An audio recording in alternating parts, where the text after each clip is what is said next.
Hello friends, मैं दीपक कुमार मिश्रा आप सभी का बहुत बहुत स्वागत करता हूं अपने यूट्यूब चैनल पे। अपने फेसबुक पर आपका बहुत बहुत स्वागत है।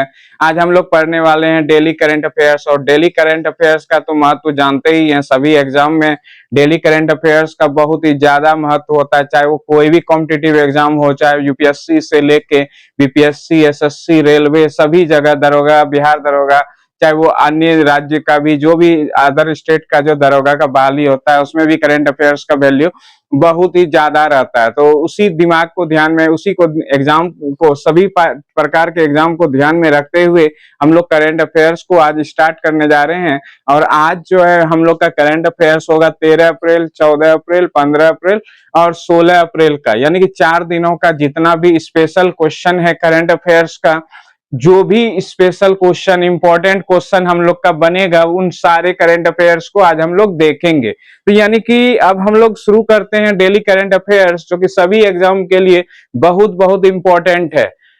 पहला क्वेश्चन, हाल ही में भारत और किस देश के बीच संयुक्त विशेष बल अभ्यास साइक्लोन 4 का चौथा संस्करण आयोजित होगा? बहुत इंपॉर्टेंट क्वेश्चन है। साइक्लोन 4 ये भारत और मिस्र के बीच में आयोजन होता है, सैन्य अभ्यास है। साइक्लोन 4 का आयोजन मिस्र में होगा। मिस्र का दूसरा नाम अभी वर्तमान में इजिप्ट बोलते हैं, मिस्र को इजिप्ट बोलते हैं। और इनकी राजधानी है काहिरा, पहले बोलते थे, अब इनको कैरो बोला जाता है। इनका भी नाम चेंज हो गया है, काहिरा के जगह पे अब इनको भी कैरो बोला जाता है। यानी कि कैरो जो है, काहिरा जो है, किस नदी के पास है? अगर ये पूछा जाए तो ये नील नदी। किस नदी के पास है? ये नील नदी के पास है। वेरी वेरी इंपॉर्टेंट क्वेश्चन ये एग्जाम में आता है कि काहिरा यानी कि कैरो ये किस नदी के किनारे स्थित है। तो अभी वर्तमान में देखते हैं, वर्तमान में क्या, पास्ट में भी ये नील नदी के पास ही स्थित था। ऐसा नहीं कि वर्तमान में स्थित है, पहले भी ये नील नदी के पास ही स्थित है। तो ये दूसरा जो पॉइंट है, मुद्रा इसकी क्या है? मिस्र की मुद्रा है पाउंड। और मिस्र के जो राष्ट्रपति हैं अब्दुल फतेह अल सीसी। मिस्र के जो राष्ट्रपति हैं अब्दुल अल फतेह, यानी कि अब्दुल फतेह अल सीसी यहाँ के राष्ट्रपति हैं मिस्र के। वेरी वेरी इंपॉर्टेंट क्वेश्चन है। साइक्लोन 4 जो अभ्यास चौथा संस्करण किया जा रहा है, ये मिस्र में होगा, इस बार मिस्र में होगा। इससे पहले जो तीसरा संस्करण हुआ था साइक्लोन 3, ये हुआ था भारत में, और भारत के राजस्थान के बीकानेर में। यानी कि तीसरा वाला जो संस्करण था, ये तीसरा संस्करण बीकानेर में आयोजन हुआ था, राजस्थान के बीकानेर में। बहुत बहुत इंपॉर्टेंट क्वेश्चन है। साइक्लोन ये अभ्यास है, भारत और मिस्र के बीच किया जाता है, प्रत्येक वर्ष होता ही होता है। कभी कभी डिस्टर्ब हो जाता है, लेकिन प्रत्येक वर्ष होता है। अब राजधानी है कैरो, मुद्रा पाउंड देख चुके हैं, राष्ट्रपति अब्दुल फतेह अल सीसी। बहुत इंपॉर्टेंट क्वेश्चन है। और सबसे बड़ा क्वेश्चन तो आता है काहिरा, यानी कैरो किस नदी के किनारे स्थित है? तो ये नील नदी के किनारे है। और हम लोग जानते हैं कि नील नदी जो है सबसे बड़ी नदी है, ये भी हम लोग जानते हैं। अब आते हैं, दूसरा है विश्व की सबसे बड़ी नदी है। दूसरा नंबर क्वेश्चन देखते हैं। हाल ही में चर्चा में रही ए रोड वेल ट्रेवल्ड नामक किताब किसकी आत्मकथा है? बहुत इंपॉर्टेंट क्वेश्चन है ये वाला भी।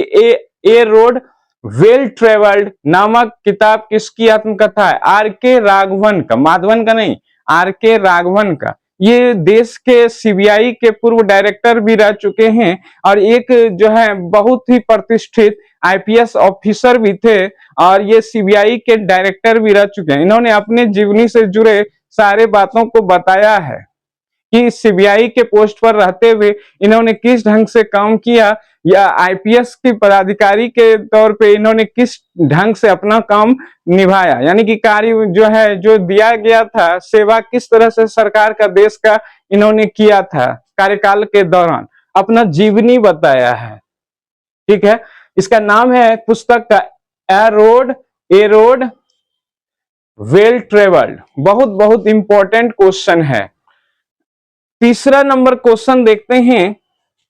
हाल ही में दुनिया का पहला कॉमर्शियल अपर 6 गीगाहर्ट्ज यानी कि U6 अपर 6 गीगाहर्ट्ज इंटरनेट नेटवर्क किस देश ने लॉन्च किया है? ये भी इंपॉर्टेंट क्वेश्चन एग्जाम के लिहाज से, ये भी इंपॉर्टेंट क्वेश्चन है कॉमर्शियल उपयोग के लिए। कहने का मतलब है कॉमर्शियल रूप से, वाणिज्य रूप से अपर 6 गीगाहर्ट्ज इंटरनेट नेटवर्क किस देश ने लॉन्च किया? अभी हाल ही में लॉन्च किया गया है, ये संयुक्त अरब अमीरात यानी कि यूएई के द्वारा भी लॉन्च किया गया है। यूएई के द्वारा लॉन्च किया गया है, संयुक्त अरब अमीरात के द्वारा अभी हाल ही में लॉन्च किया गया है। बहुत बहुत इंपॉर्टेंट क्वेश्चन है ये, संयुक्त अरब अमीरात में ये किया गया है। और विश्व सरकार सम्मेलन अभी हाल ही में आयोजन हुआ था, ये भी दुबई में हुआ था, यानी कि यूएई में ही ये हुआ था आयोजन, दुबई में इस पर। अब है 4 number question sorry 4 number question है, हाल ही में टो लॉम को किस देश का राष्ट्रपति नियुक्त किया गया? वेरी वेरी इंपॉर्टेंट क्वेश्चन है, ये भी क्वेश्चन जो है आपका एग्जाम में उठेगा। यानी कि टो लॉम अभी नया राष्ट्रपति नियुक्त किए गए हैं वियतनाम के। किस देश के नियुक्त किए गए हैं, अपॉइंट किए गए हैं? वियतनाम में। और वियतनाम की राजधानी हम लोग जानते हैं हनोई होता है। वियतनाम की राजधानी हनोई है, मुद्रा है डोंग और प्राइम मिनिस्टर है पाम मैन चिन। यानी कि यहाँ के जो प्रधानमंत्री हैं पाम मैन चिन और मुद्रा है डोंग, राजधानी है हनोई। बहुत बहुत इंपॉर्टेंट क्वेश्चन आता है, इस ढंग का क्वेश्चन आपको उठेगा कि टो लॉम किस देश के राष्ट्रपति अभी नियुक्त किए गए हैं? तो ये वियतनाम के, याद रहे। बहुत ही इंपॉर्टेंट क्वेश्चन है एग्जाम के लिहाज से। अब आते हैं 5 नंबर क्वेश्चन, ये भी बहुत इंपॉर्टेंट है। हाल ही में सिंधी भाषा में भारत के संविधान का नवीनतम संस्करण किसने जारी किया है? बहुत इंपॉर्टेंट क्वेश्चन है, सिंधी भाषा में संविधान का नवीनतम संस्करण किसने जारी किया है? ये बहुत बहुत इंपॉर्टेंट क्वेश्चन है एग्जाम के लिहाज से। इंपॉर्टेंट क्वेश्चन है कि ये जारी जो किया गया ये सीपी राधाकृष्णन के द्वारा किया गया है। अभी ये वर्तमान में देश के, हमारे अपने जो भारत के देश हैं, तो भारत देश के ये अभी वर्तमान में उपराष्ट्रपति हैं, वर्तमान में उपराष्ट्रपति के पद पे हैं। और ये देश के 15वें उपराष्ट्रपति हैं। देश के कितने उपराष्ट्रपति हैं? 15वें। इससे पहले थे जगदीप धनखड़। इससे पहले यहाँ पे जो उपराष्ट्रपति रहे वो जगदीप धनखड़ रहे थे। और जगदीप धनखड़ से जो पहले 13वें थे वो वेंकैया नायडू थे। जगदीप धनखड़ जो थे 14वें उपराष्ट्रपति रहे और 13वां उपराष्ट्रपति थे एम वेंकैया नायडू और 15वां है सीपी राधाकृष्णन। तो इस टाइप का क्वेश्चन आपको एग्जाम में आता है। इन्होंने सिंधी भाषा में संविधान का नवीनतम संस्करण जारी किया है, सीपी राधाकृष्णन ने। और इससे पहले एक और दिमाग में रखना पड़ेगा कि संथाली भाषा में किन्होंने संविधान का नवीनतम संस्करण जारी किया था? ये तो सिंधी भाषा में है, सीपी राधाकृष्णन। अगर बोला जाए सिंधी भाषा को, मतलब संथाली भाषा में किसने किया है, तो वो हो जाएगा द्रौपदी मुर्मू, जो देश के अभी वर्तमान में राष्ट्रपति हैं। द्रौपदी मुर्मू ने संथाली भाषा में संविधान का नवीनतम संस्करण जारी किया है। वेरी वेरी इंपॉर्टेंट क्वेश्चन है। तो वेरी वेरी इंपॉर्टेंट क्वेश्चन ये भी है, सीपी राधाकृष्णन ने सिंधी भाषा में संविधान का नवीनतम संस्करण जारी किया है। इस सब टाइप का क्वेश्चन एग्जाम में आएगा क्योंकि ये प्रतिष्ठित व्यक्ति हैं, देश के राष्ट्रपति, उपराष्ट्रपति। इस सब का क्वेश्चन अगर आपको, प्रधानमंत्री का इस सब टाइप का क्वेश्चन अगर कुछ मिलेगा आत्मकथा, तो वो जरूरी है कि वो आएगा ही आएगा। ये तो आत्मकथा नहीं है, ये तो जारी किया है संस्करण। यानी कि आत्मकथा भी होता है, जैसे एग्जाम वॉरियर्स, ये नरेंद्र मोदी जो प्रधानमंत्री हैं अभी भी हैं, और इनकी आत्मकथा क्या है? एग्जाम वॉरियर्स नाम के, जिसमें उन्होंने एग्जाम के दौरान छात्रों को बताया है कि किस ढंग से एग्जाम के टाइम में माइंड को जो है कंसंट्रेट करना है एग्जाम में। मतलब इस सब टाइप का जो क्वेश्चन पूछा जाता है एग्जाम वॉरियर्स, किसकी आत्मकथा है? तो प्रधानमंत्री नरेंद्र मोदी की। क्लियर है। इसी तरह से इन्होंने सिंधी भाषा में भारत के संविधान का नवीनतम संस्करण जारी किया है, तो सीपी राधाकृष्णन ने। और सिंधी भाषा नहीं, संथाली भाषा अगर बोल देता तो वो कौन होते? तो वो होते कौन? द्रौपदी मुर्मू, जो देश के अभी वर्तमान में राष्ट्रपति हैं। तो इस टाइप का क्वेश्चन आपको एग्जाम में मिलता है। अब 6 नंबर क्वेश्चन, हाल ही में पॉलिसी बाजार ने किसे अपना सीईओ नियुक्त किया है? बहुत अच्छा क्वेश्चन है। किसको नियुक्त किया है? पॉलिसी बाजार जो देखते हैं, टर्म इंश्योरेंस वगैरह ये सब जो करवाते हैं पॉलिसी बाजार, तो इनके जो सीईओ जो नियुक्त किए गए हैं वो कौन किए गए हैं? सज्जा, उनका नाम है सज्जा परवीन चौधरी, यानी कि उनका नाम ही है सज्जा, हम क्या सज्जा कहेंगे, मतलब उनका नाम ही है सज्जा परवीन चौधरी। उन्हीं को सीईओ बनाया गया है पॉलिसी बाजार के द्वारा। सीईओ का मतलब होता है चीफ एग्जीक्यूटिव ऑफिसर, यानी कि मुख्य कार्यकारी अधिकारी। तो वेरी वेरी इंपॉर्टेंट क्वेश्चन है, सज्जा परवीन चौधरी को सीईओ नियुक्त किया गया है, very very important. 7 number question है, हाल ही में कौन सा देश 2028 में होने वाली क्लाइमेट चेंज समिट कॉप 33 सम्मेलन की मेजबानी से पीछे हटा है? बहुत इंपॉर्टेंट क्वेश्चन है। कॉप 33 सम्मेलन जो 2028 में होने वाला है, उनके मेजबानी से भारत देश पीछे हट गया है। तो कॉप 33 जो मेजबानी 2028 में भारत को करना था, भारत इनसे पीछे हट गया है। भारत के जो अभी भी देश के प्रधानमंत्री हैं नरेंद्र मोदी, और उन्होंने जब 2023 में एक सम्मेलन हुआ था कॉप 28, ये सम्मेलन के दौरान उन्होंने कहा था कि हम जो है इनके लिए तैयार हैं। कॉप 33 जो 2028 में होगा क्लाइमेट चेंज को लेके, तो उसके लिए हम तैयार हैं, लेकिन कुछ कारण हुआ होगा जिससे वो पीछे हट गए हैं, इस सम्मेलन को करने से इनकार कर दिए, मेजबानी करने से इनकार कर दिए। वेरी वेरी इंपॉर्टेंट क्वेश्चन है, यहां तक आपका बहुत बहुत इंपॉर्टेंट क्वेश्चन है।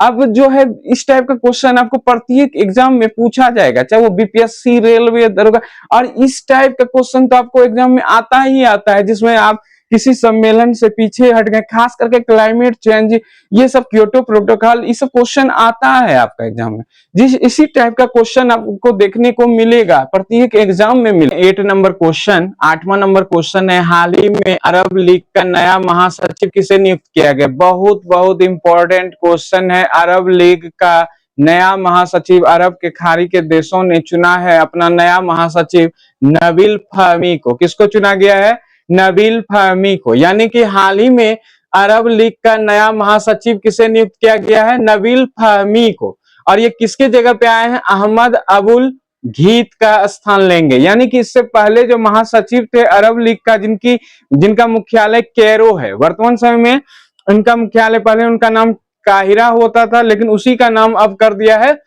कैरो। तो उनके ही जो है वहां पे इनका मुख्यालय है, और पहले थे महासचिव अहमद अबुल घीत, और वर्तमान में महासचिव चेंज हो गए हैं और उनके महासचिव हो गए नबील फहमी। यानी कि वेरी वेरी इंपॉर्टेंट क्वेश्चन है ये। विश्व की जितनी भी अंतरराष्ट्रीय संगठन है और उनका मुख्यालय है, उनके जो नए महासचिव हैं उस पर भी ध्यान देना बहुत बहुत जरूरी है, बहुत बहुत इंपॉर्टेंट है, क्योंकि एग्जाम में इस टाइप का क्वेश्चन आपको उठेगा, पूछा जाएगा। अब आते हैं 9 नंबर क्वेश्चन, हाल ही में अनंत अंबानी ने कहा वनतारा यूनिवर्सिटी लॉन्च की है? बहुत इंपॉर्टेंट क्वेश्चन है ये। विश्व की पहली ऐसे यूनिवर्सिटी होगी, विश्व स्तर की यूनिवर्सिटी होगी, जो वन्य जीव संरक्षण और पशु चिकित्सा विज्ञान पे समर्पित होगी। कहने का मतलब इस यूनिवर्सिटी में जो है वन्य जीव संरक्षण से रिलेटेड पढ़ाई किया जाएगा, किस ढंग से संरक्षित वन्य जीव को किया जा सकता है, और पशु चिकित्सा विज्ञान जो है इसमें पढ़ाई, इस प्रकार की ही पढ़ाई किया जाएगा। यानी कि ये वनतारा यूनिवर्सिटी जो है जामनगर गुजरात में ये लॉन्च किया गया है, यूनिवर्सिटी जो है लॉन्च किया गया ये गुजरात में, और ये अनंत अंबानी के द्वारा लॉन्च किया गया। इसमें उद्घाटन में मुकेश अंबानी भी आए थे, और इनको जो है लॉन्च किया गया जामनगर में। वेरी वेरी इंपॉर्टेंट क्वेश्चन है ये, जामनगर में लॉन्च किया गया है। और गुजरात के बारे में जब हम लोग आते हैं तो गुजरात जो है इसके बारे में जानते हैं। गुजरात के जो मुख्यमंत्री हैं अभी वर्तमान में कौन है? भूपेंद्र भाई पटेल। गुजरात के मुख्यमंत्री भूपेंद्र भाई पटेल हैं। गुजरात के जो राज्यपाल हैं आचार्य देवव्रत हैं। तो गुजरात के जो अभी जो राज्यपाल हैं वो आचार्य देवव्रत हैं। और गुजरात के बारे में ही जानते हैं कि गुजरात के जो राजधानी है वो गांधीनगर है, और वहीं पे एक जगह है जामनगर, जहां पे वनतारा यूनिवर्सिटी लॉन्च किया गया अनंत अंबानी के द्वारा। क्योंकि अनंत अंबानी को शुरू से हम लोग जानते हैं कि पशु पक्षी या जानवरों से बहुत ही लगाव है, पर्यावरण से बहुत लगाव है। इसी को ध्यान में रखते हुए उन्होंने अपना एक यूनिवर्सिटी जो है लॉन्च किया है, जो विश्व स्तर की यूनिवर्सिटी होगी, जिसमें वन्य जीव संरक्षण और पशु चिकित्सा विज्ञान पे जो है को समर्पित किया गया, उसी को ध्यान में रखते हुए उस यूनिवर्सिटी में पढ़ाई किया जाएगा। और गुजरात के बारे में ये भी हम लोग जानते, जामनगर जो है मुकेश अंबानी, अनंत अंबानी, इन लोगों का घर हुआ जामनगर। रहते हैं मुंबई में, लेकिन जामनगर से नाता शुरू से है क्योंकि पैतृक घर वहीं पे है। और वहीं पे यहाँ इन्होंने यूनिवर्सिटी वंतारा यूनिवर्सिटी को लॉन्च किया है, वेरी वेरी इंपॉर्टेंट है। और गुजरात के बारे में हम लोग ये भी हैं कि गुजरात जो है कपास के उत्पादन में अभी नंबर 1 चला गया है। पहले महाराष्ट्र हुआ करता था, इन दोनों राज्य में जो दोनों सटे हुए हैं, और महाराष्ट्र से ही गुजरात अलग हुआ था। ये भी हम लोग जानते हैं कि 1 मई 1960 ईस्वी को महाराष्ट्र से गुजरात अलग हुआ था। वेरी वेरी इंपॉर्टेंट, जो गुजराती बोले थे उनके लिए एक अलग राज्य बना दिया गया, और उनका जो गुजराती बोलने वाले के लिए गुजरात को बना दिया, और मराठी के लिए महाराष्ट्र था। तो ये सब बहुत ही इंपॉर्टेंट क्वेश्चन है। और 33 वर्ष के बाद पुनः ये टाइगर स्टेट के रूप में उभरे हैं। गुजरात के ही अभी 2 जो है मंत्री और प्रदेश के प्रधानमंत्री दोनों गुजरात से ही है। और गुजरात के जो अभी देश में प्रधानमंत्री है नरेंद्र मोदी, अभी गुजरात ही घर हुआ, और नरेंद्र मोदी के साथ अमित शाह का घर ही हुआ। तो दोनों जो है प्रधानमंत्री और गृह मंत्री दोनों का यहाँ पे घर है गुजरात में। अब है 10 नंबर क्वेश्चन आते हैं। 10 नंबर क्वेश्चन है, हाल ही में किस बंदरगाह ने भारत के सबसे बड़े ऑटोमोबाइल निर्यात केंद्र के रूप में रिकॉर्ड बनाया? यानी कि ऑटोमोबाइल जो है निर्यात जो जिसमें हम लोग वगैरह को जो एक्सपोर्ट करते हैं, तो उसमें सबसे ज्यादा रिकॉर्ड किस बंदरगाह या पोर्ट ने बनाया है, या पतन ने बनाया? बहुत सारा नाम है, किसने बनाया है? तो मुंद्रा पोर्ट ने। किस पोर्ट ने बनाया है?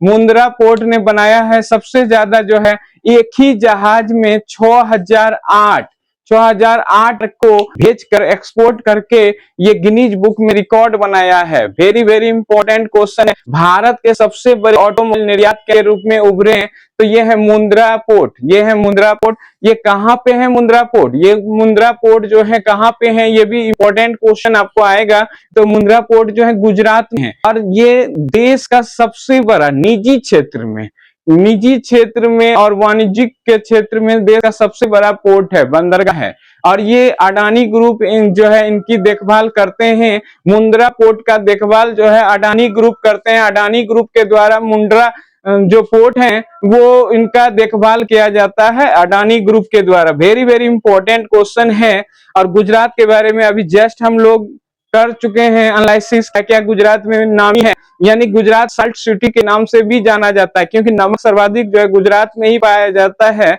मूंगफली सर्वाधिक गुजरात में ही पाया जाता है। और देश के पहले जो डिप्टी पीएम थे, यानी कि उप प्रधानमंत्री थे, सरदार वल्लभ भाई पटेल, वहीं के हैं, गुजरात के ही हैं। और गुजरात में ही इसका जो है क्या है, स्टेचू ऑफ यूनिटी भी है। सरदार पटेल जी के मूर्ति है वहां पे, उन्हीं को स्टेचू ऑफ यूनिटी कहा जाता है। अब नेक्स्ट आते हैं, हाल ही में लता दीनानाथ मंगेशकर पुरस्कार 2026 के लिए किसे चुना गया है? ये भी इंपॉर्टेंट क्वेश्चन है। लता दीनानाथ मंगेशकर अवार्ड जो है 2026 के लिए चुना गया है, और ये 5वां संस्करण है। लता दीनानाथ मंगेशकर अवार्ड जो दिया गया है वो कैलाश सत्यार्थी को दिया गया। अभी वर्तमान में किसको दिया गया है? कैलाश सत्यार्थी को ये अवार्ड दिया गया है। लता दीनानाथ मंगेशकर अवार्ड 5वां जो दिया गया है वो कैलाश सत्यार्थी को दिया गया। वेरी वेरी इंपॉर्टेंट क्वेश्चन है। इसमें इस टाइप का क्वेश्चन एग्जाम में उठता है। इसको किसके लिए दिया, किस क्षेत्र में? बाल बच्चों लोगों के देखभाल के लिए, उससे जुड़ी समस्याओं को ध्यान दिलाने के लिए, जागरूकता फैलाने के लिए इनको यह दिया गया है कैलाश सत्यार्थी को। और कैलाश सत्यार्थी को जानते हैं कि इनको जो है जनगणना 2027 के लिए ब्रांड एम्बेसडर भी नियुक्त किया है। और कैलाश सत्यार्थी के बारे में इनके बारे में ये भी जानते हैं कि मलाला यूसुफजई के साथ इनको भी 2014 में विश्व शांति पुरस्कार दिया गया था, याद रहे। अब नेक्स्ट आते हैं 12वां नंबर क्वेश्चन, हाल ही में निजार अहमदी को किस देश का राष्ट्रपति नियुक्त किया गया है? बहुत बहुत इंपॉर्टेंट क्वेश्चन है ये भी। हाल ही में निजार अहमदी को किस देश का राष्ट्रपति नियुक्त किया गया है? वेरी वेरी इंपॉर्टेंट क्वेश्चन है। निजार अहमदी को इराक का राष्ट्रपति अभी वर्तमान समय में बनाया गया है। निजार अहमदी को इराक का राष्ट्रपति बनाया गया। इराक की राजधानी कहाँ है? बगदाद है। इराक की राजधानी बगदाद है और ये टाइग्रिस नदी के पास है। और इराक के बारे में जब हम लोग जानते हैं, इनकी मुद्रा है दिनार और राष्ट्रपति तो देख ही रहे हैं, निजार अमेदी को बनाया गया है इराक का नया राष्ट्रपति। 13वां नंबर क्वेश्चन, हाल ही में सांसद खेल महाकुंभ का आयोजन यूपी के किस शहर में किया जा रहा है? बहुत बहुत इंपॉर्टेंट क्वेश्चन है। हाल ही में सांसद खेल महाकुंभ का आयोजन यूपी के किस शहर में किया जा रहा है? ये 13 अप्रैल को इनका शुभारंभ किया जा रहा है और ये यूपी के लखनऊ में किया जा रहा है। बहुत बहुत इंपॉर्टेंट क्वेश्चन है। ये यूपी के लखनऊ में इनका आयोजन किया जा रहा है। लखनऊ के जो सांसद हैं वो देश के रक्षा मंत्री राजनाथ सिंह जी हैं और राजनाथ सिंह जी ने ही इस महाकुंभ का, सांसद खेल महाकुंभ का शुभारंभ किया। और ये 3 दिनों तक चला है खेल महाकुंभ। सांसद खेल महाकुंभ का आयोजन यूपी के लखनऊ में किया गया। 3 दिवसीय, यानी कि इसमें क्या क्या शामिल होंगे? इसमें बहुत सारी चीज खेल महाकुंभ में शामिल किया जाएगा। एथलेटिक्स किया जाएगा, मुक्केबाजी किया जाएगा, बॉक्सिंग किया जाएगा, बहुत सारा, क्रिकेट को छोड़ के सारा गेम इसमें शामिल किया जाएगा। अब 14 नंबर क्वेश्चन देखते हैं। 14 नंबर क्वेश्चन, हाल ही में किसने मोंटे कार्लो मास्टर्स 2026 का खिताब जीता है? बहुत बहुत इंपॉर्टेंट क्वेश्चन ये भी है कि मोंटे कार्लो मास्टर्स 2026 का खिताब किस खिलाड़ी ने जीता है? बहुत इंपॉर्टेंट क्वेश्चन है और ये जैनिक सिनर ने जीता है। अभी मोंटे कार्लो मास्टर्स 2026 का खिताब जैनिक सिनर ने जीता है। और ये किस देश के हैं जैनिक सिनर? ये इटली के हैं। ये सब क्वेश्चन आपको आता है किस देश के? बड़े बड़े खिलाड़ी जो होते हैं उसके बारे में ये जानना जरूरी है कि ये किस देश के खिलाड़ी है। तो जैनिक सिनर जो है इटली है। इन्होंने अभी हाल में इसको जीतने के लिए कार्लोस अल्कारेज को हराया है। वो भी शानदार खिलाड़ी है टेनिस के वो भी बहुत ही बेहतरीन खिलाड़ी हैं। जैनिक सिनर जो है विजेता बने हैं, तो विजेता है कार्लोस अल्कारेज। और ये कार्लोस अल्कारेज जो है स्पेन के हैं और जैनिक सिनर जो है इटली के हैं। इस वाले हम लोग 3 नाम, बहुत बड़े बड़े नाम थे। नोवाक जोकोविच वो सर्बिया के थे, रोजर फेडरर वो स्विट्जरलैंड के थे, राफेल नडाल स्पेन के थे। ये सब जो है बहुत ही इंपॉर्टेंट क्वेश्चन था एग्जाम के लिहाज से। वेरी वेरी इंपॉर्टेंट क्वेश्चन है। कई बार एग्जाम में ये देश पूछा जाता है किस देश के थे, तो बहुत इंपॉर्टेंट क्वेश्चन है। इस टाइप का क्वेश्चन को एग्जाम में आता है। अब है 15 नंबर क्वेश्चन, हाल ही में आईपीएल में 4000 रन बनाने वाले सबसे युवा भारतीय बल्लेबाज कौन बन गए? सबसे युवा भारतीय बल्लेबाज कौन बन गए? वेरी वेरी इंपॉर्टेंट क्वेश्चन है कि आईपीएल में सबसे तेज 4000 रन बनाने वाले बल्लेबाज कौन बन गए हैं सबसे कम उम्र में? ये बन गए हैं शुभमन गिल। ये जो बन गए हैं शुभमन गिल ने 4000 रन सबसे तेज मारा है। और इनकी जो आयु है अभी 26 वर्ष प्लस, यानी कि 26 वर्ष प्लस में इन्होंने 118 दिन के लगभग है। और तो इन्होंने रिकॉर्ड तोड़ा है भारत के ही खिलाड़ी विराट कोहली का, जिन्होंने 27 वर्ष 195 दिन में लगभग बनाया था। तो इस टाइप का रिकॉर्ड जो है सबसे तेज जो है 4000 रन पूरा करने में शुभमन गिल ने रिकॉर्ड बना लिया है। और इन्होंने रिकॉर्ड तोड़ा है किसका? विराट कोहली का। वेरी इंपॉर्टेंट क्वेश्चन है। लेकिन सबसे तेज ये वो था कम उम्र में अगर बोला जाए तो शुभमन गिल। और दूसरे नंबर पे रहे हैं आईपीएल में सबसे तेज 4000 रन बनाने वाले। सबसे तेज उम्र अगर बात किया जाए आयु में, यानी सबसे युवा में शुभमन गिल। लेकिन ओवर अगर सबसे तेज बोला जाए तो इससे पहले केएल राहुल बना चुके हैं 4000 रन। इनसे भी पहले ये दूसरे नंबर पे है 4000 रन तेज बनाने वाले। लेकिन उम्र के साथ देखा जाए तो ये सबसे तेज है।